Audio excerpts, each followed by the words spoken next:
Hello and welcome everyone to Magnet Brains. My name is Sanidhya और मैं हूं आपका economics faculty for class 12th।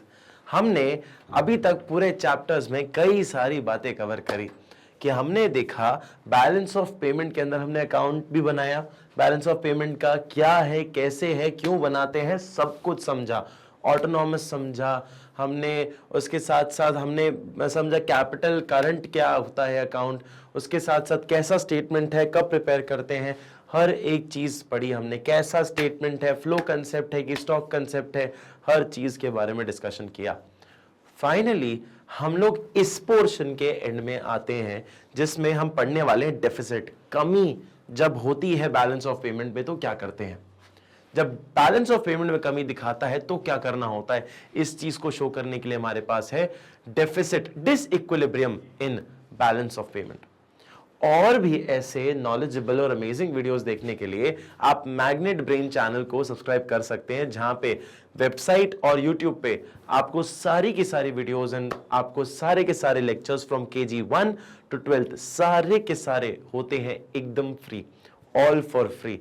भले आप CBSE से हो, MP बोर्ड हो, UP बोर्ड हो, बिहार बोर्ड हो, किसी भी बोर्ड से हो, you gonna find it one stop solution.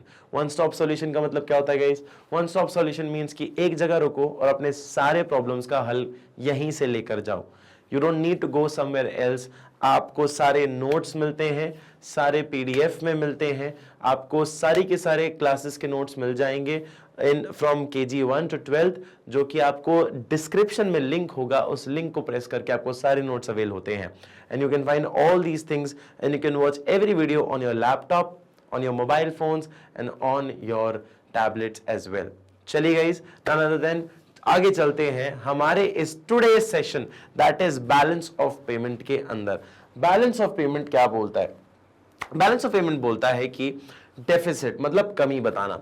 कमी क्या है बैलेंस ऑफ पेमेंट के अंदर? आइएगा सबसे पहले देखते हैं। डेफिसिट मींस किसी चीज की कमी को शो करना, कमी को शो करना, कमी बताता है जी, कमी बता रहा है। अब कमी को कैसे देखेंगे?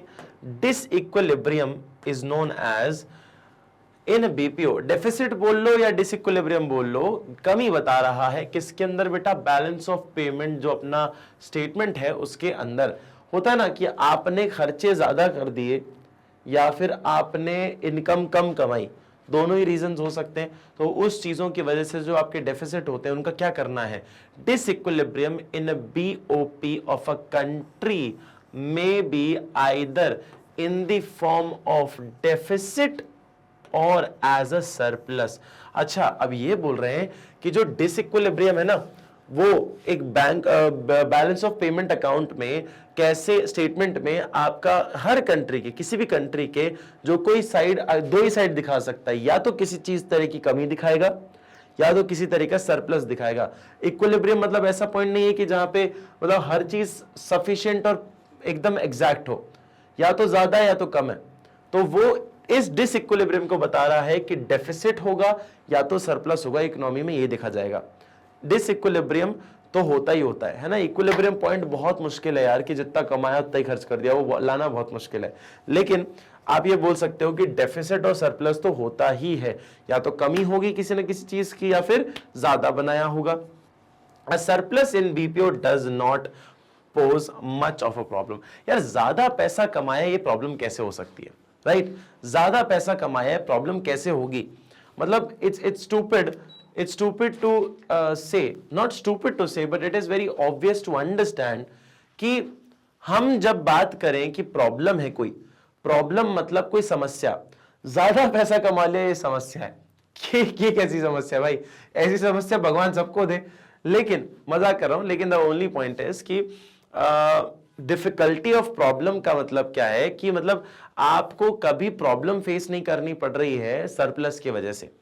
आप ज्यादा पैसा कमा रहे हैं, वो इतनी प्रॉब्लम कोई कॉज नहीं कर रहा है आपको। लेकिन however deficit often creates difficult problem for the economy. यार पैसे कम पड़ जाएं तो दिक्कतें ज्यादा होती हैं, हाँ या ना?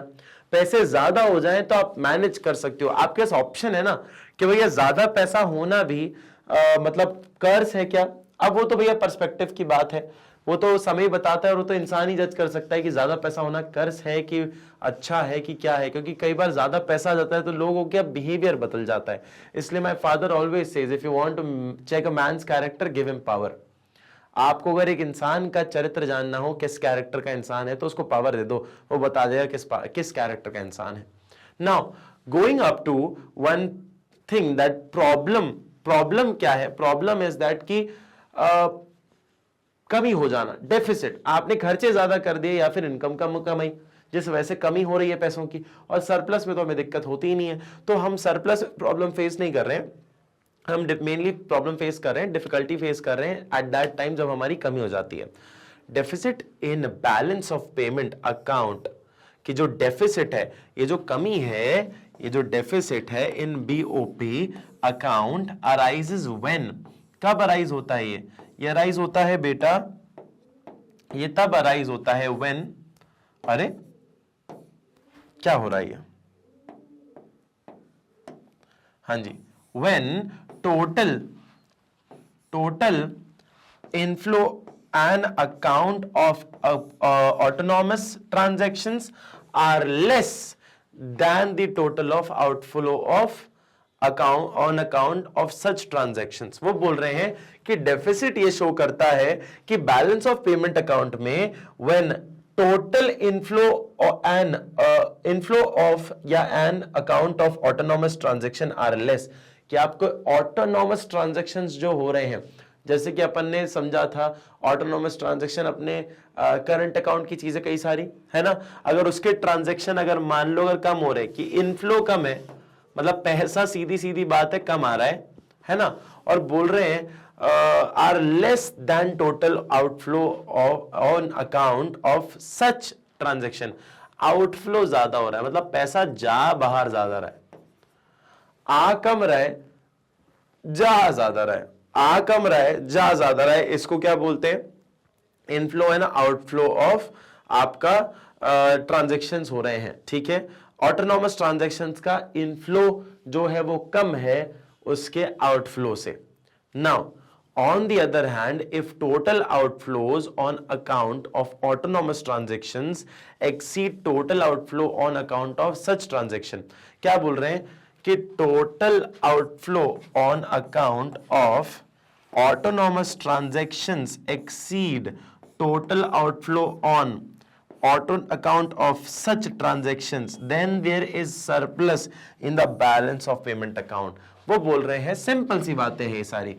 क्या बोल रहे हैं? अगर मान लीजिए ऑन दी अदर हैंड, दूसरे हाथ पे देखा जाए, if total outflow on account, total outflow of account मतलब बाहर जो जा रहा है, बाहर जो पैसा जा रहा है ऑफ ऑटोनॉमस ट्रांजैक्शन एक्सीड, ज्यादा है total outflow on account such transaction, then there is a surplus in the balance of payment.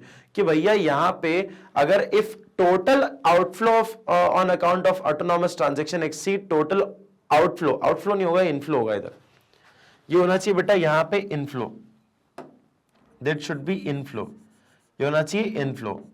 जब इनफ्लो ज्यादा होगा, inflow will exceed the outflow, then हम बोल सकते हैं कि सरप्लस कंडीशन है। कि मतलब सिंपल सी बात है, पैसा ज्यादा आ रहा है और जा कम रहा है, सिंपल बात वही बोली गई है, ठीक है।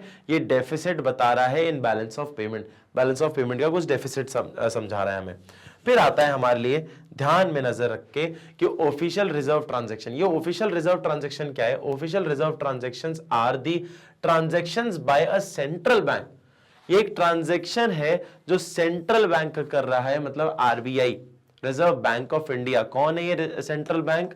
सेंट्रल बैंक है हमारे reserve bank of India, reserve bank of India. अगर आपको याद हो तो मैंने बताया भी था, रिजर्व बैंक ऑफ इंडिया, कि जब मान लीजिए कोई कमी हो जाए तो हम किससे लेते हैं? Of India. जब मैं अकाउंट बना रहा था तो आपको याद भी होगा कि हमने जो है, मैंने आपको बताया था कि अगर कमी हो जाए तो हम किससे किससे बोरो कर सकते हैं, and that is one RBI is an option that cause change in the official reserves. अच्छा, ऑफिशियल रिजर्व्स में कोई बदलाव लाने के लिए कोई जिम्मेदार है ना, तो वो कौन होगा? Reserve bank of India. Because हम इसको क्या बोलते हैं? कस्टोडियन बोलते हैं। क्या बोलते हैं बेटा? Custodian. Custodian. Sir what is the meaning of custodian? Custodian का मीनिंग है अ पर्सन और an entity, a person on an entity who is responsible